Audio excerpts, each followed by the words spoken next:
सुप्रभात छात्रों। आज कक्षा 10 विषय हिंदी क्षितिज भाग 2 काव्यखंड में पाठ है यही दंतुरंती मुस्कान। पाठ 6 कवि नागार्जुन। प्रस्तुति सुरेंद्र प्रताप गंगवार द्वारा। पार्ट वन में हम कवि का जीवन परिचय, कविता का सारांश और ये दंतुरंती मुस्कान के प्रश्नोत्तरों का अध्ययन करेंगे। इसमें ये दंतुरंती मुस्कान ये छोटे बच्चे और कवि के जीवन की कहानी है, जिसमें नागार्जुन द्वारा प्रस्तुत कविता में वात्सल्य रस का एक अनूठा चित्र भी प्रस्तुत किया है। कवि बालक की मनमोहक मुस्कान देखकर बहुत अधिक प्रसन्न होता है। इस प्रसन्नता को उन्होंने अपनी कविता के माध्यम से यहाँ पर व्यक्त किया है। अब हम पहले कवि का जीवन परिचय पढ़ते हैं। ये दंतुरंती मुस्कान कवि नागार्जुन, कक्षा 10 विषय हिंदी क्षितिज भाग 2 का पाठ 6 है। इसमें सबसे पहले कवि के जीवन परिचय, जो संक्षिप्त जीवन परिचय है, उस जीवन परिचय का हम काव्यखंड में अध्ययन करेंगे। महान कवि नागार्जुन का जीवन जन्म सन 1911 में बिहार के दरभंगा जिले के सतलखा नामक गांव में हुआ था। उनका मूल नाम वैद्यनाथ मिश्र था। आरंभिक शिक्षा संस्कृत पाठशाला में हुई, फिर अध्ययन के लिए बनारस और कोलकाता गए। 1936 में वे श्रीलंका गए, जहां पर उन्होंने बौद्ध धर्म की शिक्षा भी ग्रहण की। 2 साल के बाद जब सन 1938 में स्वदेश लौट आए तो घुमक्कड़ी और अक्खड़ स्वभाव के धनी नागार्जुन ने अनेक बार संपूर्ण भारत की यात्रा भी की थी। साहित्यिक योगदान के लिए उन्होंने अनेक पुरस्कारों से सम्मानित किया गया, जिनमें से कुछ प्रमुख पुरस्कार इस प्रकार हैं, जैसे हिंदी अकादमी पुरस्कार, दिल्ली का शिखर सम्मान, उत्तर प्रदेश का भारत पुरस्कार एवं बिहार का राजेंद्र पुरस्कार प्रदान किया गया। राजनैतिक सक्रियता के कारण उन्हें अनेक बार जेल जाना पड़ा। सन 1998 में उनका देहांत हो गया।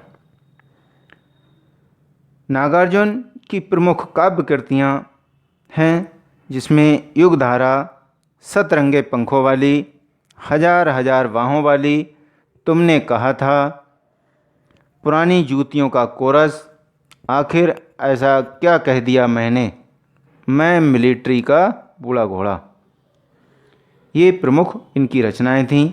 नागार्जुन ने कविता के साथ साथ उपन्यास और अन्य गद्य विधाओं का भी लेखन किया है। उनका संपूर्ण व्यक्तित्व जो कृतियाँ हैं नागार्जुन रचनावली के 7 खंडों में प्रकाशित हुई हैं। काव्यगत विशेषताएं। अब इनकी नागार्जुन प्रगतिवादी काव्यधारा के प्रमुख कवि हैं। वे धरती, जनता और श्रम के गीत गाने वाले संवेदनशील कवि हैं। ये अपने काव्य में जन भावनाओं को इन्होंने बाणी दी है। हिंदी और मैथिली में समान रूप से लेखन कार्य करने वाले नागार्जुन ने बांग्ला और संस्कृत में भी कविताएं लिखीं। मातृभाषा मैथिली में वे यात्रा नाम से प्रतिष्ठित हैं। लोक जीवन में गहरा सरोकार रखने वाले नागार्जुन भ्रष्टाचार, राजनीतिक स्वार्थ और समाज की पतनशील स्थितियों के प्रति अपने साहित्य में विशेष सजग रहे हैं। वे व्यंग करने में भी माहिर हैं, इसलिए उन्हें वर्तमान में आधुनिक कवि भी कहा जाता है। छायावादोत्तर दौर के वे ऐसे अकेले कवि हैं जिनकी कविता गांव की चौपालों और साहित्यिक दुनिया में समान रूप से लोकप्रिय रही है। वे वास्तविक अर्थों में जन कवि कहलाते हैं। नागार्जुन की भाषा सहज स्वाभाविक है। उन्होंने खड़ी बोली के लोक प्रचलित रूपों को अपनाया है। वे अलंकारों, प्रतीकों या अन्य काव्य गुणों में फेर में नहीं पड़े हैं। उनकी अभिव्यक्ति एकदम स्पष्ट, यथार्थ और ठोस है। व्यंग उनकी भाषा की सबसे प्रमुख जान कहलाती है। सामयिक बोध से गहराई से जुड़े नागार्जुन की आंदोलनधर्मी कविताओं को व्यापक लोकप्रियता मिली है। नागार्जुन ने अपने काव्य रचनाओं में छंदों और मुक्त छंद में भी उन्होंने रचना की है। लेखक कवि नागार्जुन अपनी काव्य रचना के माध्यम से छोटे बच्चे की वात्सल्यता का यहाँ पर अपनी रचना में उन्होंने वर्णन किया है कि जो एक छोटा बच्चा है कि वह कवि को पहचानने में असमर्थ होता है, और इस असमर्थता को प्रकट करते हुए कवि ने इस काव्य के माध्यम से यहाँ पर अपनी रचना ये दंतुरंती मुस्कान वर्णित की है। अब हम दंतुरंती मुस्कान पाठ में व्याख्या सहित प्रस्तुति करेंगे। सबसे पहले इस पाठ का भावार्थ समझेंगे। यह दंतुरंती मुस्कान कविता का सार इस प्रकार है। नागार्जुन द्वारा रचित प्रस्तुत कविता वात्सल्य रस का एक अनूठा शब्द चित्र है, जो छोटे से बालक को मनमोहक मुस्कान देखकर कवि के मन में जो भाव उमड़ते हैं, उन्हें कवि ने पूरी कविता में अनेक चित्रों, अनेक वक्तव्यों के माध्यम से यहाँ पर प्रकट किया है। बालक की मुस्कान में जीवन का बहुत बड़ा संदेश है। कवि बालक को मुस्कुराते देखकर बालक से कहना चाहता है कि हे बालक, तेरे छोटे छोटे दांतों वाली मुस्कान निराश से निराश व्यक्ति को भी सजीव कर देती है। अर्थात जो कठोर पत्थर जैसे हृदय के समान जो व्यक्ति है, उसको भी पिघलाकर जल के समान मुलायम बना देती है। तुम्हारे धूल धूसरित शरीर को देखकर लगता है जैसे किसी झोपड़ी में कमल के फूल खिल उठे हों। तुम्हारा स्पर्श पाकर पत्थर हृदय भी द्रवित हो गया है। अर्थात कवि कह रहा है कि छोटे बालक ने कवि को नहीं पहचाना। जब उसकी माँ ने उसे कवि से उसका परिचय कराया तो बालक कवि को देखकर मुस्कुराने लगा। इस कविता में कवि अपने भावों को व्यक्त करता है कि बालक, बच्चे के छोटे छोटे नए नए दांतों की मंद मंद जो मुस्कान, हंसी बहुत भोली, सरल व निश्चल है। यह मनभावन है जो मृतक में भी प्राणों का संचार करने में सक्षम मानी जाती है। छोटे बच्चे की जो खिलखिलाहट से उसके दुधमुहे दांत भी चमक उठते हैं। ये चमक, ये खिलखिलाना इतना भावमय जीवंत उदाहरण है कि जो मृतक व्यक्ति में भी आशा का संचार अर्थात प्राण आ जाते हैं। कवि बच्चे को संबोधित करते हुए कहता है कि धूल से सना हुआ शरीर इस प्रकार शोभायमान होता है जैसे मानो उसकी टूटी हुई झोपड़ी में कमल खिल गया हो। कवि ने बच्चे के कोमल स्पर्श को पाकर ऐसा बताया कि जैसे उसका स्पर्श पाकर कठोर पत्थर ने भी जल का रूप धारण कर लिया हो। कहने का मतलब यह है कि जैसे कठोर हृदय व्यक्ति भी पिघलकर जल के समान बन गया हो। कवि कहता है कि कोई व्यक्ति कितना भी पत्थर हृदय हो।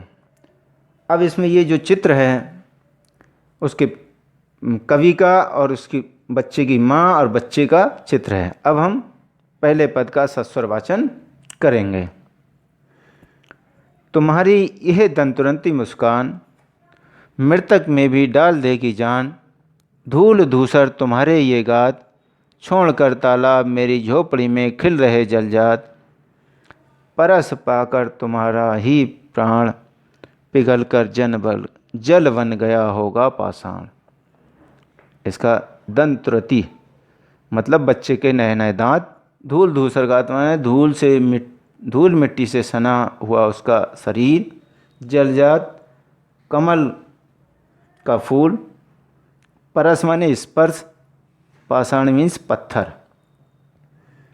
इन पंक्तियों में कवि बताना चाहता है कि वह नन्हे बालक की मुस्कान पर मोहित हो जाता है और कहता है कि हे छोटे से बालक, तुम्हारी ये दंतरुति मुस्कान, तुम्हारे ये छोटे छोटे दांतों वाली जो मुस्कुराहट है वह मृतक में भी डाल देगी जान।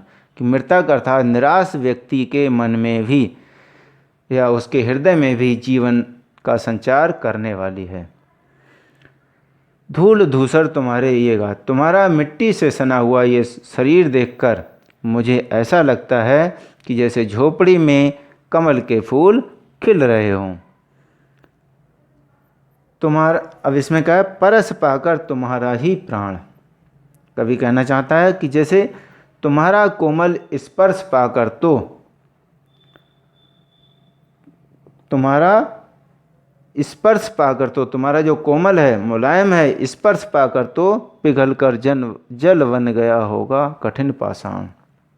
कि जैसे तुम्हारा कोमल स्पर्श पाकर तो पत्थर हृदय व्यक्ति भी द्रवित हो गया हो। अर्थात कहने का मतलब ये कि तुम्हारी जो मुस्कुराहट है उस मुस्कुराहट को देखकर कोई कठोर हृदय वाला व्यक्ति भी कि ऐसा एक पिघल कर जल के समान बन गया होगा।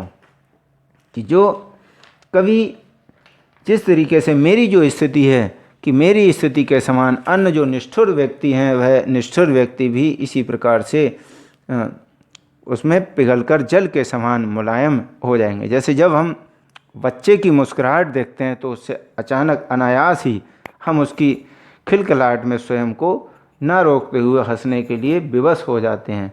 यही स्थिति इस पाठ में कवि और बच्चे की इसमें बताई गई है। क्योंकि कवि एक अनभिज्ञ है, उस बच्चे को जानता है लेकिन बच्चा उससे अपरिचित है। इसीलिए उसने अपने इस पाठ में अतिथि प्रवासी के लिए वर्णन किया है। अब इसमें क्योंकि उसकी जो मुस्कुराहट है कि निराश जो हो चुका है अपने जीवन की, जिसमें कोई आशा नहीं रही है, उस निराश व्यक्ति के मन में भी आशा का संचार कर देती है वो चमक। अब इसमें बालक का चित्र है। इसके बाद बालक की मुस्कुराहट देखते हम दूसरा पैराग्राफ पढ़ते हैं। छू गया तुमसे कि झरने लग पड़े शेफालिका के फूल, बाँस था कि बबूल, तुम मुझे पाए नहीं पहचान, देखते ही रहोगे अनिमेष, थक गए हो आँख लूँ मैं फेर। अब इसमें कवि ये कहना चाहता है कि मुझे ऐसा लगता है कि उस बच्चे के निश्चल चेहरे से वह जादू है जो उसको छू लेने से बाँस या बबूल से भी शेफालिका के फूल झरने लग जाते हैं। बच्चा कवि को पहचान नहीं पा रहा है और उसे लगातार अपलक देखता, जैसे अपलक बिना नज़र झुकाए देखता रहता है। कवि उस बच्चे से कहता है कि यदि वह बच्चा इस तरह देखते देखते अगर थक गया हो तो उसकी सुविधा के लिए मैं अपनी आँखों को फेर लेता हूँ। क्योंकि कवि ने इस कार्य के आधार पर यहाँ पाठ में उसकी वात्सल्य रस का वर्णन किया है। कवि ये बताना चाहता है कि जैसे जब उसकी मुस्कुराहट देखता है तो उसे ऐसा लगता है उसके नन्हे स्पर्श से बाँस या बबूल जैसे पेड़ों से भी शेफालिका के फूल झरने लग जाते हैं। अर्थात बालक की कोमलता और निश्चल मुस्कान को देखकर कोई भी निष्ठुर हृदय भी सहृदय हो जाता है, अर्थात दयालु हो जाता है। उसके मन में भी वात्सल्य का भाव उत्पन्न हो जाता है, अर्थात अगर कोई व्यक्ति कठोर हृदय भी है तो वह बच्चे के प्रति प्रेम का वातावरण उत्पन्न कर लेता है, प्रेम भाव कर लेता है। अब इसमें आगे कभी कह रहा है, इसमें ये अगली उसका सस्वर वाचन करेंगे हम। क्या हुआ यदि हो सके परिचित न पहली बार, यदि तुम्हारी माँ ना माध्यम बनी होती आज, मैं ना सकता देख मैं ना पाता जान, तुम्हारी ये दंतुरती मुस्कान, धन्य तुम माँ तुम्हारी धन, चिर प्रवासी मैं इतर मैं अन्न। और इस अतिथि से प्रिय तुम्हारा क्या रहा संपर्क। कवि इसमें बताना चाहता है कि कवि इसमें इस कह रहा है कि कवि ने अपने नन्हे शिशु को अपलक निहारते हुए कहा कि यदि तुम मुझे पहली बार नहीं पहचान पाए तो कोई बात नहीं, यदि तुम्हारी माँ हम दोनों के बीच में माध्यम ना बनी होती तो तुम्हारी इस मनमोहक मुस्कान को मैं कभी भी ना देख पाता और ना ही मैं तुम्हें जान पाता। तुम और तुम्हारी माँ दोनों बहुत ही भाग्यशाली हो, तुम दोनों साथ साथ रहते हो। मैं तुम्हारा पिता अन्य पुरुष के समान चिरकाल तक प्रवास पर ही रहता हूँ। चिरकाल माने बहुत समय तक दूसरे देशों में ही भ्रमण करता रहता हूँ। इस कारण मैं प्रवासी की तरह, अतिथि की तरह तुम्हारे सामने हूँ। इसी कारण तुम मुझे पहचान नहीं पाए हो और इस पहचानने का जो माध्यम है वह केवल तुम्हारी माँ ही बनी है। कभी इसमें आगे और ये बताता है कि हे मेरे नन्हे बालक, मैं तो लंबे समय तक घर से बाहर रहता हूँ, इसलिए तुम्हारे लिए एक अतिथि की तरह हूँ, मेहमान की तरह हूँ, प्रवासी की तरह हूँ।